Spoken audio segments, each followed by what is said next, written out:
Welcome to Murder with the Missus. I'm Darren. And I'm Amy. And today, I'm going to tell you a story about Zack and Addie.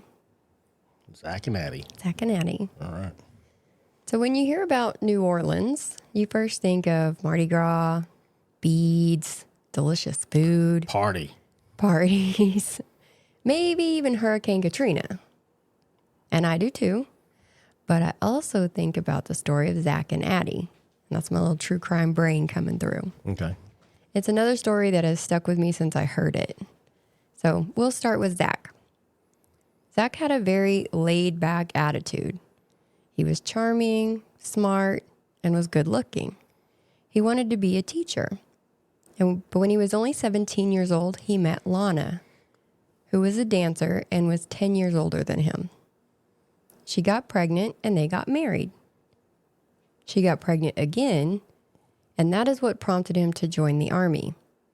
He wanted to be able to provide for his family with the benefits that came along with that.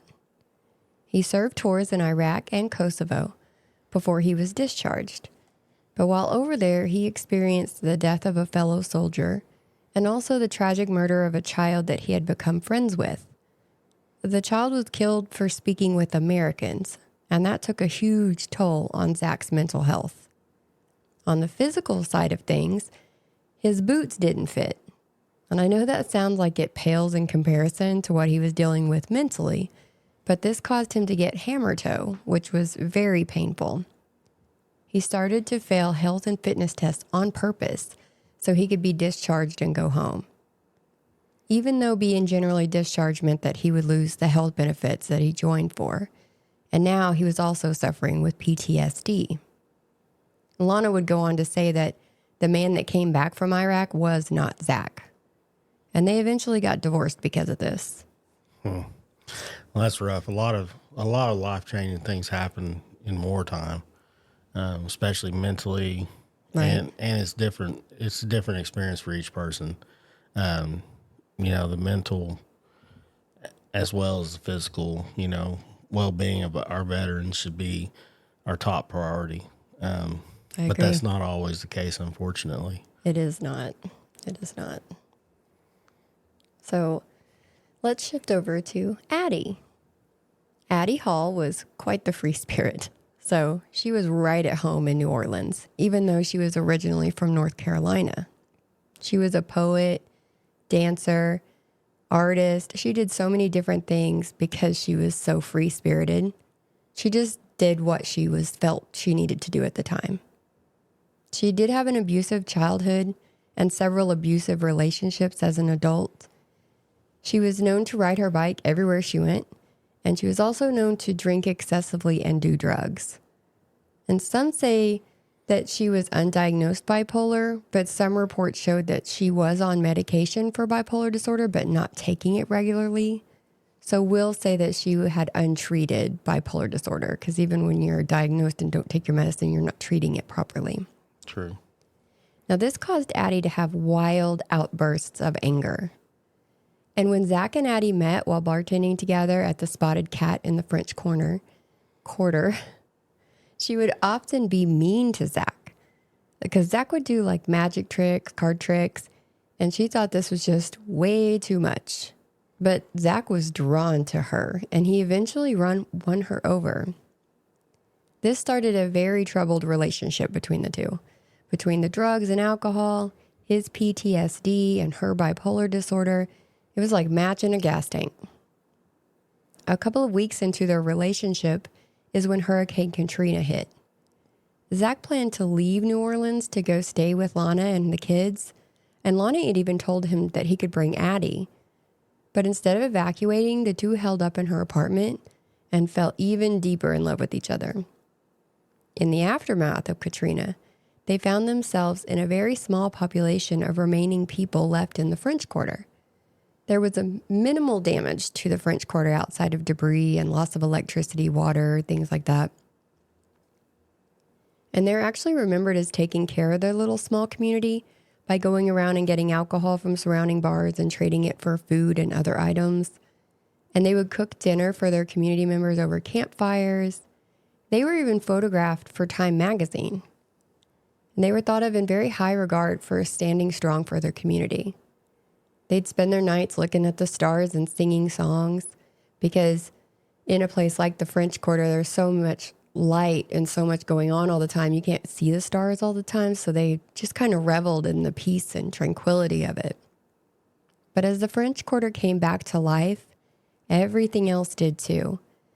Their little world that they had lived in for a couple of weeks had begun to change.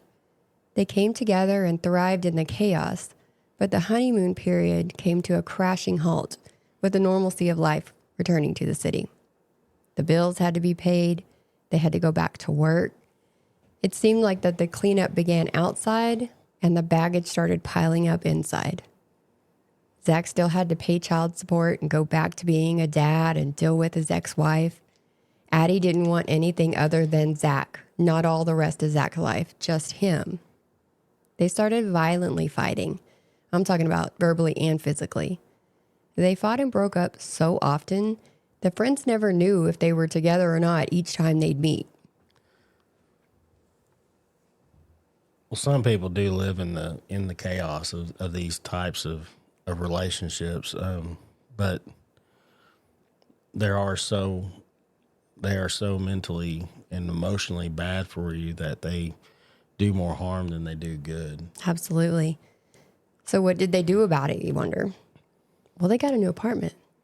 They thought that if they got like a fresh start, that everything would be okay.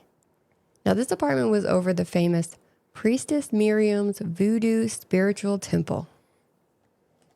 Now, when I say they got an apartment together, it's because they did, but it wasn't long after they had moved in that Addie thought Zack was cheating on her, so she talked to their landlord about putting the apartment in her name only.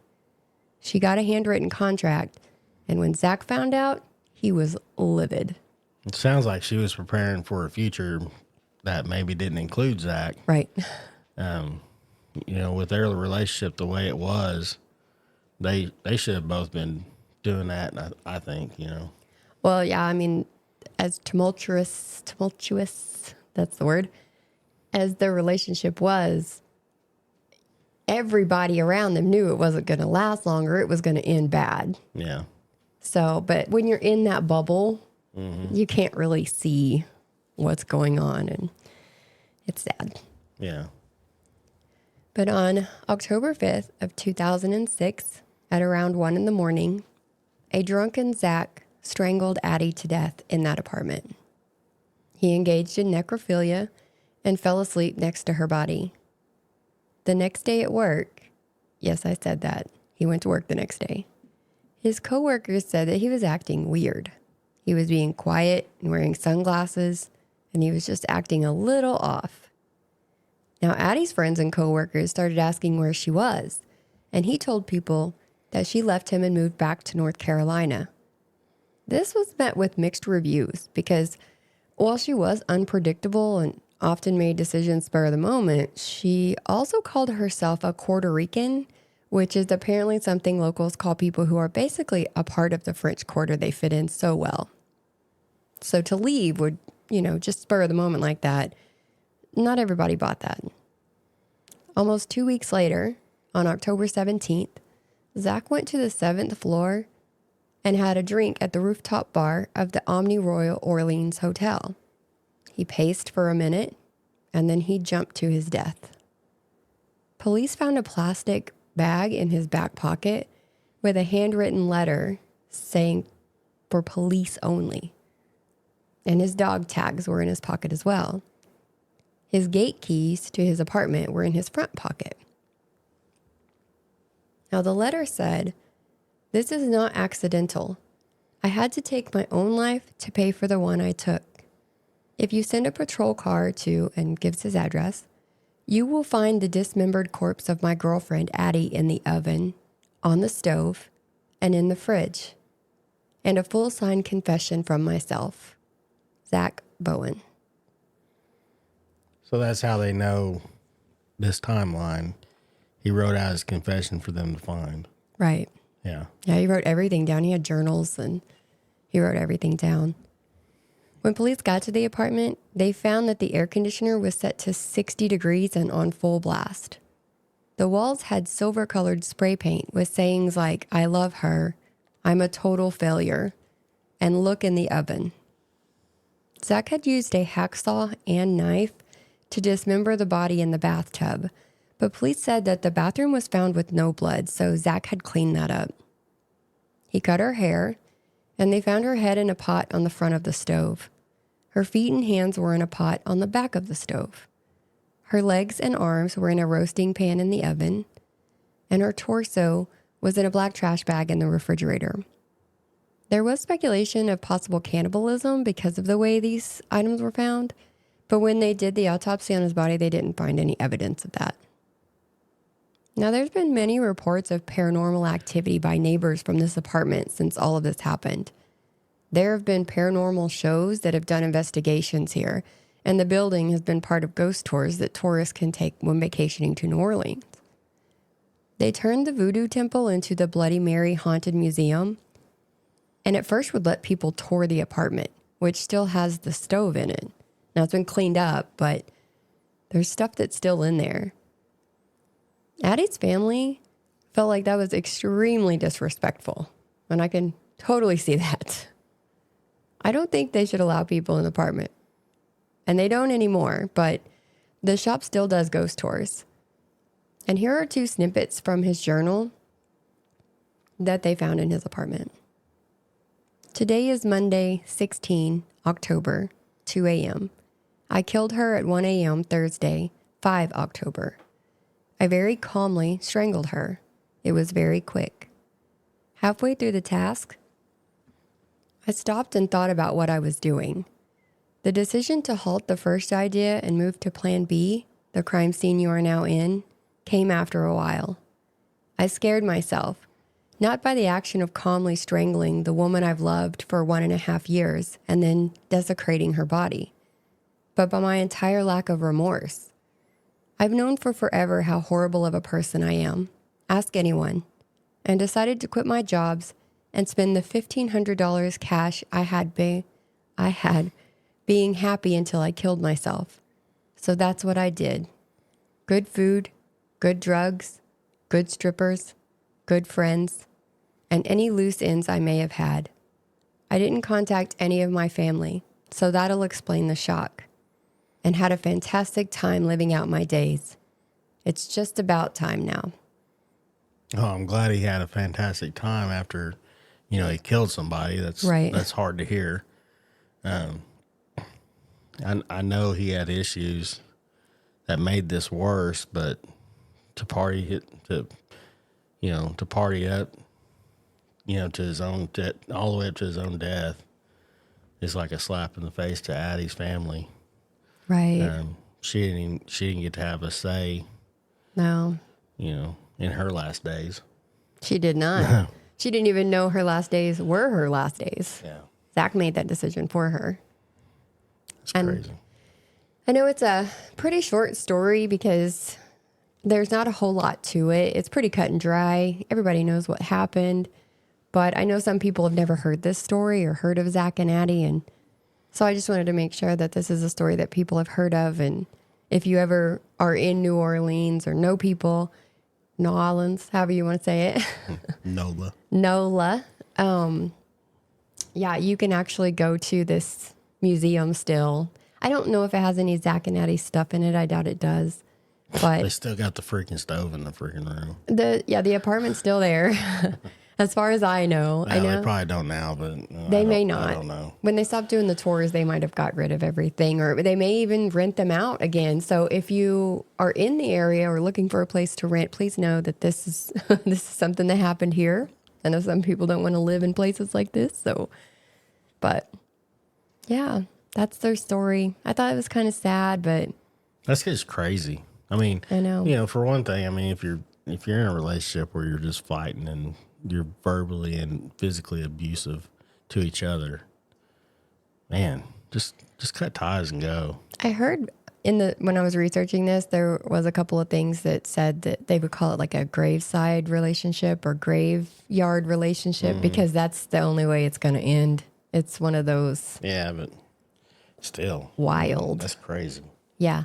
They were So in love. So, well, okay, she was not at first. She didn't want nothing to do with him. She thought he was just over the top. And because he had come there with his dad, and his dad kept going, traveling, and he stayed. And he was so young. He was only like 17 when he got there. But his dad was like, "Okay, bye," and just left him. But that's what he did. He would do his tricks to get his money. So he was 17 and out of the military? No. He came to New Orleans before he met Lana, before he joined the military. Oh, okay. Right, when he first got there. Sorry, I missed that, I guess. It's okay. Yeah, I guess I missed that. The story was so short. I know, I'm sorry. Well, I mean, you can go into lots of detail, but most of the detail is not going to be about the crime. It's just going to be about them. I got you. Yeah, how they were before, how they were together. But you can sum all that up in this was a wild relationship that burned out very fast. They just partied till they couldn't party no more. Right.